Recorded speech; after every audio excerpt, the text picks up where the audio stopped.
स्वतंत्र भारत की पहली महिला प्रधानमंत्री the iron lady Shrimati Indira Gandhi ji, क्या योग है उनकी कुंडली में जिन्होंने उनको भारत की पहली महिला प्रधानमंत्री बनाया, जिन्होंने उनको इतनी बड़ी राजनीतिक सफलता प्रदान की? क्या योग है उनकी कुंडली में जिन्होंने उनको आयरन लेडी बनाया?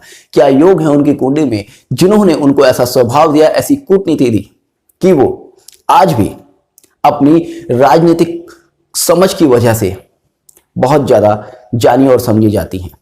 आज की इस वीडियो में ऐसे ही बहुत सारे बिंदुओं पर मैं आपके साथ डिस्कस करने वाला हूं, तो पूरी वीडियो ध्यान से देखिएगा। वीडियो शुरू करने से पहले आपसे भी रिक्वेस्ट करना चाहूंगा, अगर चैनल को अभी तक सब्सक्राइब नहीं किया है तो चैनल को सब्सक्राइब कर लीजिएगा, वीडियो को लाइक कर दीजिएगा और कमेंट में जय हिंद जय भारत लिखना मत भूलिएगा। आप जो बोर्ड पर ये चार्ट देख रहे हैं, श्रीमती इंदिरा गांधी जी का चार्ट है, जो कि कर्क लगन का है। सबसे पहले बात करेंगे किन योगों ने उनको आयरन लेडी बनाया, किन योगों की वजह से वो इतनी फिजिकली और मेंटली स्ट्रांग थी। आप देखेंगे कर्क लगन की कुंडली में चंद्र यहां पर सप्तम भाव में बैठा है, जो कि लग्नेश है। एक थंब रूल की तरह आप नोट कर लीजिएगा, जब भी किसी व्यक्ति का लग्नेश मजबूत होगा और स्पेशली वो केंद्र भावों में बैठा होगा, तो ऐसा व्यक्ति फिजिकली और मेंटली स्ट्रांग मिलेगा। और अगर लग्नेश की दृष्टि लगन पर आ जाए तो वो व्यक्ति फिजिकली और मेंटली बहुत ज्यादा स्ट्रांग हो जाता है, जैसा कि इस कुंडली में है। यहां पर लग्नेश सप्तम भाव में बैठा है, सप्तम भाव यानी कि केंद्र भाव, और केंद्र भाव में बैठकर वो वापस से लगन को देख रहा है, तो ये इंडिकेट करता है कि ये लेडी बहुत ज्यादा फिजिकली और मेंटली स्ट्रांग है। उसके बाद जैसा कि मैंने आपसे हमेशा कहा कि नाड़ी ज्योतिष में फीमेल चार्ट में शुक्र को लगन बनाकर उस फीमेल की क्वालिटी को, उसकी फिजिकल स्ट्रेंथ को, उसकी मेंटल स्ट्रेंथ को बहुत ही आसानी से जज किया जा सकता है। तो अब आप देखेंगे इस कुंडली में शुक्र धनु राशि में बैठा है। शुक्र धनु राशि में बैठा है, तो सीधी सी बात है, धनु राशि के गुण कहीं ना कहीं इस लेडी के अंदर होंगे, और धनु राशि के गुण है स्वाभिमान। धनु राशि अग्नि तत्व की राशि है, यानी कि एनर्जी। तो पहला इंडिकेशन रहता है कि ये लेडी स्वाभिमान और एनर्जी से भरी हुई है और काफी इंटेलिजेंट भी है, क्योंकि नवम भाव कालपुरुष कुंडली की धनु राशि है। और वहां पर जब भी कोई ग्रह बैठता है, जब भी किसी ग्रह का प्रभाव वहां पर आता है, तो उस ग्रह के कारक तत्वों में कहीं ना कहीं गुरु की क्वालिटीज आ जाती हैं। अब आप देखेंगे यहां पर शुक्र के साथ में राहु भी बैठा है, और राहु जैसा कि आप जानते हैं एक्सपेंड का कारक है, बुराइयों का भी कारक है। तो राहु का प्रभाव कहीं ना कहीं इस लेडी को एक एक्सट्रीम लेवल पर ईगो भी दे सकता है, और साथ ही साथ एटीट्यूड भी दे सकता है, और सेल्फ कॉन्फिडेंस, साथ ही साथ कुछ ना कुछ इतना स्ट्रेट फॉरवर्ड हो जाने की क्वालिटी भी दे सकता है कि सामने वाले की सुने ही ना। और उसके और भी रीजंस हैं। आप देखेंगे इस कुंडली में शुक्र के त्रिकोण में मंगल बैठा है, और मंगल एटीट्यूड का, ईगो का, एरोगेंस का कारक है। तो यहां पर जो योग बनता है शुक्र, राहु और मंगल का बनता है, और वो भी अग्नि तत्व की राशियों में। तो सीधा सा इंडिकेशन आता है कि ये लेडी बहुत ज्यादा स्ट्रेट फॉरवर्ड है। इसके माइंड में जो भी एक बार आ गया वो उसको करना ही करना है, किसी की नहीं सुननी है। अब वो आप उसके पॉजिटिव एटीट्यूड में ले सकते हैं या नेगेटिव एटीट्यूड में ले सकते हैं। कॉन्फिडेंस होना बहुत अच्छी बात है, मगर उस कॉन्फिडेंस में अगर आप कभी किसी की नहीं सुनते, तो कहीं ना कहीं वो आपके लिए एक नेगेटिव पॉइंट बन जाता है, और वो आपने इंदिरा गांधी जी के लाइफ में देखा भी होगा। और उसके बाद आप एक और चीज देखेंगे, इस कुंडली में गुरु और शुक्र का परिवर्तन है। गुरु बैठा है वृषभ राशि में और शुक्र बैठा है धनु राशि में। गुरु और शुक्र का परिवर्तन होने से शुक्र के अंदर गुरु की भी क्वालिटी आ जाती है, और गुरु जैसा कि मैंने आपको बताया कि सेल्फ रेस्पेक्ट का कारक है, स्वाभिमान का कारक है। और यहां पर जो योग पूरा बन जाता है शुक्र, राहु, गुरु और मंगल का, तो इस लेडी के लिए अपनी सेल्फ रेस्पेक्ट, अपना स्वाभिमान सबसे ज्यादा इंपॉर्टेंट है। और ये आप पॉजिटिव और नेगेटिव किसी भी तरह से लेकर समझ सकते हैं कि इन्होंने कई बार अपने सेल्फ रेस्पेक्ट, अपने स्वाभिमान, अपनी थिंकिंग्स के लिए कुछ गलत डिसीजंस भी अपनी लाइफ में लिए हैं, जिनको पूरे देश ने सफर भी किया है। और फिजिकली बहुत ज्यादा स्ट्रेंथ इनको देता है ये योग भी, क्योंकि मंगल जैसा कि मैंने आपको बताया कालपुरुष कुंडली में आपकी बॉडी का इंडिकेटर है। मंगल का प्रभाव शुक्र के ऊपर आता है तो एनर्जी आपको देता है, गुरु का प्रभाव आता है तो अपना गुरुत्व देता है आपको, रेस्पेक्ट देता है और साथ ही साथ राहु का प्रभाव आता है तो उन सारी चीजों को एक्सपेंड कर देता है। राहु और मंगल का योग कई बार लोगों को बहुत ज्यादा फिजिकली स्ट्रांग बना देता है। तो यहां पर ये लेडी इन सारे गुणों की वजह से एक आयरन लेडी बनी। आयरन लेडी जो कि हर तरह की मुसीबत को, हर तरह के संघर्ष को करना जानती है, क्योंकि जब राहु, मंगल और गुरु जैसे प्लेनेट शुक्र को अपना इफेक्ट देंगे तो वो इतनी ज्यादा स्ट्रेंथ दे देंगे, फिजिकली और मेंटली इतनी ज्यादा स्ट्रेंथ दे देंगे कि वो हर तरह की चुनौतियों का सामना कर सकता है। और जो चुनौतियों का सामना कर सकता है वही आयरन मैन, वही आयरन लेडी बन सकता है। उसके बाद बात करते हैं इनकी फैमिली के ऊपर। जैसा कि आप जानते हैं, इंदिरा गांधी जी नेहरू परिवार में जन्म इनका हुआ था। नेहरू जी भी प्रधानमंत्री जी थे, पंडित जवाहरलाल नेहरू। अब क्या योग है जो कि इनको इतनी बड़ी फैमिली में जन्म दे रहे हैं, क्योंकि हर कोई तो ऐसे परिवार में जन्म नहीं लेता। कमला नेहरू, पंडित जवाहरलाल नेहरू, आप दादा से ही देखिएगा, आप देखेंगे राहु यहां पर धनु राशि में बैठा है और 6th हाउस में बैठा है। धनु राशि का इफेक्ट आएगा। धनु राशि जैसे कि मैंने आपको बताया कालपुरुष कुंडली के नवम भाव की राशि है, बहुत ही ज्यादा रेस्पेक्टेड प्लेस है। तो सीधा सा इंडिकेशन आता है जिस समय इस लेडी का जन्म हुआ उस समय दादा बहुत ही ज्यादा रेस्पेक्ट अचीव अपनी लाइफ में कर चुका था, बहुत ज्यादा रेस्पेक्टेड था। उसके बाद राहु के ऊपर गुरु का प्रभाव है क्योंकि एक्सचेंज है, तो बहुत ही ज्यादा नेम फेम था।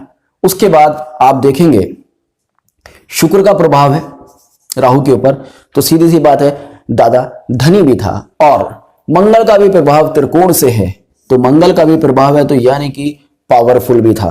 तो यानी कि सीधा सा इंडिकेशन जाता है कि इस लेडी का जन्म जिस फैमिली में हुआ वो बहुत ही ज्यादा पावरफुल थी, बहुत ही ज्यादा पैसे वाली थी और बहुत ही ज्यादा सम्मान्य थी। आप पिता के माध्यम से भी देख सकते हैं, सूर्य के माध्यम से भी इस चीज को देख सकते हैं। आप देख सकते हैं कि सूर्य यहां पर वृश्चिक राशि में है, सूर्य जो कि इनके पिता पंडित जवाहरलाल नेहरू जी को इंडिकेट करता है। सूर्य यहां पर वृश्चिक राशि में है और सूर्य के ऊपर गुरु की दृष्टि है, सप्तम दृष्टि है। और सूर्य और गुरु का योग बनने से सूर्य के अंदर बहुत ही ज्यादा स्ट्रेंथ आ जाती है। जैसे कि मैंने आपको बहुत सारी वीडियोज में बताया है कि पिता जिस भी कुंडली में सूर्य और गुरु का संबंध बनता है, जनरली ऐसे लोगों के पिता बहुत ज्यादा रेस्पेक्टेड होते हैं, पिता के पास काफी रेस्पेक्ट है। सूर्य से 2 भाव में शुक्र बैठा है और राहु के साथ में बैठा है। शुक्र और सूर्य तो हर किसी की कुंडली में आसपास मिल जाएंगे, मगर राहु के साथ में बैठा है और एक्सचेंज से दूसरे भाव में वापस से गुरु आ रहा है। तो यानी कि पिता के पास भी धन था, सम्मान था, प्रतिष्ठा थी। और उसके बाद आप देखेंगे सूर्य के त्रिकोण में शनि भी बैठा है जो कि इस कुंडली में केंद्र भाव का स्वामी है। तो ये पूरा इंडिकेशन देता है कि पिता भी बहुत ही ज्यादा सम्माननीय था। अब बात करते हैं इनकी पर्सनल लाइफ के ऊपर। इन्होंने लव मैरिज की थी फिरोज गांधी जी से। फिरोज गांधी की वजह से इनको गांधी सरनेम मिला। बाकी ये इनका मोहनदास करमचंद गांधी जी से कोई संबंध नहीं था, फिरोज गांधी जी की वजह से इनको गांधी सरनेम मिला। अब जिस समय इन्होंने लव मैरिज की उस समय लव मैरिज करना कोई आम बात नहीं थी। क्या योग है इनकी कुंडली में लव मैरिज के, इसको जानते हैं। आप देखेंगे इनकी कुंडली में लग्नेश और सप्तमेश का परिवर्तन है, शनि और चंद्र का परिवर्तन है। पाराशरी ज्योतिष कहती है जब भी किसी व्यक्ति की कुंडली में सप्तमेश का परिवर्तन होता है, लग्नेश सप्तम भाव में बैठा हो, तो ऐसे व्यक्ति के लव मैरिज होने के इंडिकेशंस बहुत ज्यादा हो जाते हैं। लग्नेश सप्तम भाव में बैठा हो या लग्नेश सप्तमेश की युति हो या पंचमेश सप्तमेश का संबंध बन रहा हो तो लव मैरिज के चांसेस बहुत ज्यादा बन जाते हैं। ये एक पहला इंडिकेशन इस चार्ट में आता है कि ये लव मैरिज करेंगे। उसके बाद बात आती है इंटरकास्ट लव मैरिज की। ये इंटरकास्ट और इंटर रिलीजन लव मैरिज थी, तो उसके लिए आप सीधा सा शुक्र और मंगल की स्थिति देख लीजिएगा, आपको क्लियर हो जाएगा। आप देखेंगे इस कुंडली में शुक्र और मंगल दोनों ही राहु के प्रभाव में है और राहु शो करता है इंटरकास्ट को, इंटर रिलीजन को, और राहु ज्योतिष के हिसाब से मुस्लिम को भी शो करता है। तो यहां पर सीधा सा इंडिकेशन जाता है कि ये लेडी लव मैरिज करेगी और वो इंटरकास्ट इंटर रिलीजन हो सकती है, जो कि इनकी लाइफ में हुआ। अब बात करते हैं किस योग ने इनको इतनी बड़ी फेम दी कि ये खुद भी देश की पहली महिला प्रधानमंत्री बनी और बहुत ही लंबे समय तक ये देश की पहली महिला प्रधानमंत्री रही। क्या योग है देखिएगा। मैंने आपसे हमेशा कहा है जब भी किसी व्यक्ति के प्रोफेशन को जज करना हो आप उसके शनि को लगन बना लीजिएगा। शनि पर आने वाले इफेक्ट्स आपको बता देंगे कि इस व्यक्ति का प्रोफेशन क्या होगा। और पॉलिटिक्स में जाने के लिए मैंने आपसे हमेशा कहा है कि किसी भी व्यक्ति के शनि के ऊपर सूर्य और चंद्र का प्रभाव होना चाहिए, क्योंकि सूर्य है राजा और चंद्र है रानी। जब तक राजा रानी का प्रभाव आपके प्रोफेशन पर नहीं होगा, आप पॉलिटिक्स में सक्सेस अचीव नहीं कर सकते, या फिर आप गवर्नमेंट के थ्रू किसी भी तरह का लाभ प्राप्त नहीं कर सकते। आप देखेंगे इस कुंडली में शनि बहुत ही स्ट्रांग है। शनि स्ट्रांग कैसे है आप देखेंगे, सबसे पहले तो लग्न में बैठा है और लग्न में बैठने के बाद वो चंद्र के साथ में परिवर्तन कर रहा है, जो कि रानी का कारक है, और चंद्र को प्रजा का कारक भी माना गया है। 4 भाव का स्वामी है चंद्र, और पब्लिक का कारक भी चंद्र को ही माना गया है। इसलिए कहते हैं कि जब तक शनि के ऊपर चंद्र का प्रभाव नहीं होगा, पब्लिक का सपोर्ट आपको नहीं मिलेगा। बहुत सारे लोग इसको विष योग कहते हैं। वो प्लीज एक बार इस चीज को देख लीजिएगा। इंदिरा गांधी जी के बर्थ चार्ट में शनि चंद्र परिवर्तन से हैं, सप्तम दृष्टि से भी हैं। आप कहेंगे विष योग बन रहा है, तो ना तो इंदिरा गांधी जी किसी तरह के डिप्रेशन में थी, ना ही इंदिरा गांधी जी नेगेटिव सोच वाली थी, ना ही इंदिरा गांधी जी के प्रोफेशन में किसी तरह की प्रॉब्लम थी। बहुत सारे लोग शनि चंद्र की युति संबंध या दृष्टि संबंध देखते ही कह रहते हैं कि भाई ये तो डिप्रेशन में रहेगा, इसकी तो लाइफ में कुछ सक्सेस आएगी नहीं। तो वो इस चीज को देख लें कि यहां तो शनि और चंद्र का परिवर्तन है। शनि चंद्र के इस परिवर्तन ने ही इनको इतना बड़ा राजयोग प्रदान किया।